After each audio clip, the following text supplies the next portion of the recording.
for second scrimmage. So it'll be get a chance to see some of our younger guys in here really today. We'll do a lot more situational scrimmage. We'll have some of our older guys get the early reps, and then we'll pull them out and try to work on developing their depth over the last part of this of the last few practices here in spring.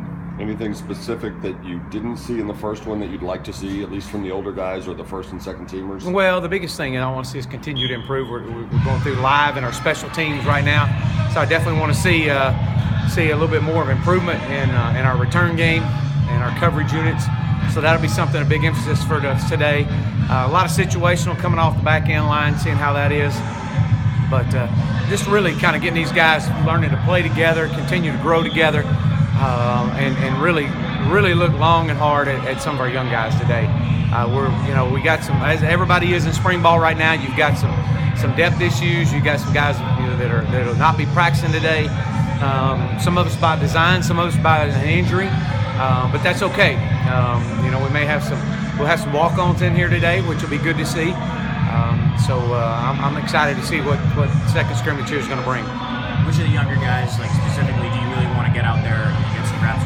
Well, obviously Trey Quinn needs all his reps he can get. A guy that practiced last year but had to sit out, so it's important for him to get quality reps.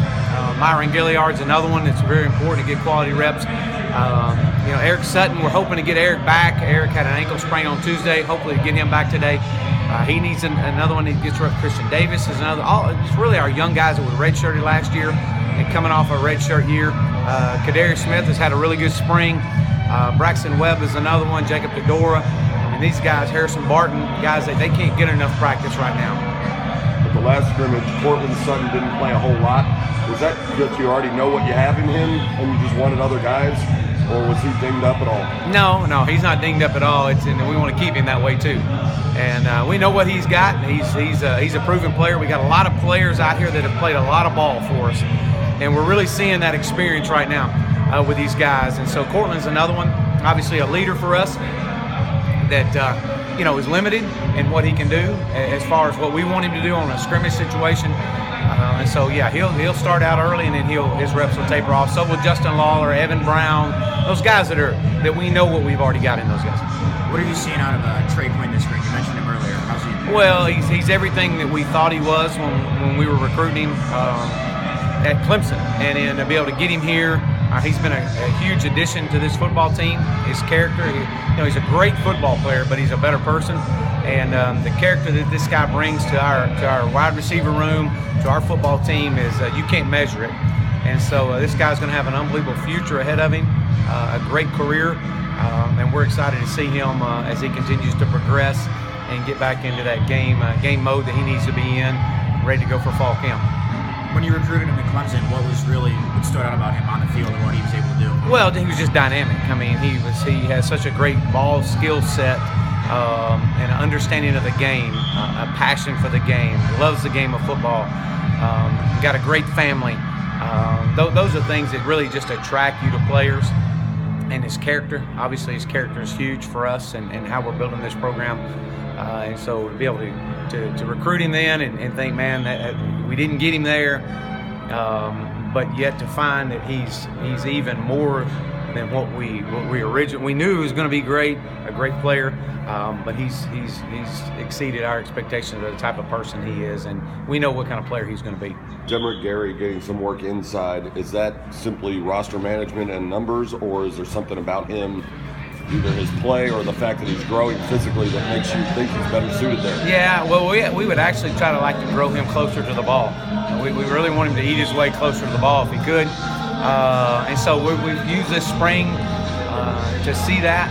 And we're still putting him out on the edge and doing some things, but our focus this spring was try to see what kind of havoc he could cause inside, a little bit closer in, give us some more depth. And he's done a good job with it. There's it's a different mindset inside there as far as just the technique that you play, but than being a pass rusher. But we're excited where he is.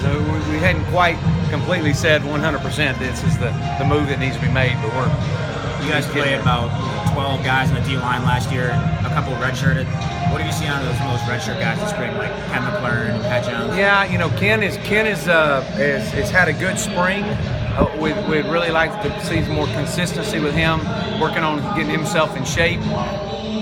He's one. Michael Badajoe's another one that played a lot of ball last year and really needs to have a really good finish of spring ball. He's been good, but we need him to be great, and we're going to continue to push him. So those are two guys right there that we're really expecting some big things. Mason Gentry has had a great spring. Justin Lawler's had a great spring. Hunter Thetford's another young man that's it's time. It's time. He's now been here 3 years, starting his third season. He's looked really good at times during spring, and we got to have more consistency out of him in his pass rush. Delonte Scott is one that's had a really good spring as well. I've been excited about his consistency. Again, we got some good numbers there. We'll just rotate these guys in and can continue to press them and strain them over the next week. We'll do one more. At some point last year, you described Jackson Mitchell as like an on-field coach of your linebackers because of his intelligence and experience. Does that role now go to Anthony Roan? Yeah, Anthony, again, a young man that's, golly, I don't know how many games he's got underneath his belt, but he's turning into that coach, that leadership that we need right there at that position, and he does a great job getting lined up. He makes very few mental mistakes on the field, and getting everybody adjusted and lined up and into the right check that we need to be in. So we hope to see him continue to grow into that. We've also, Jordan Ward's another one that's had a really good spring that we've moved him around a little bit inside and at that Mike backer position. And so we'll see. But Anthony's had a really good spring. Okay, thanks a lot. All right.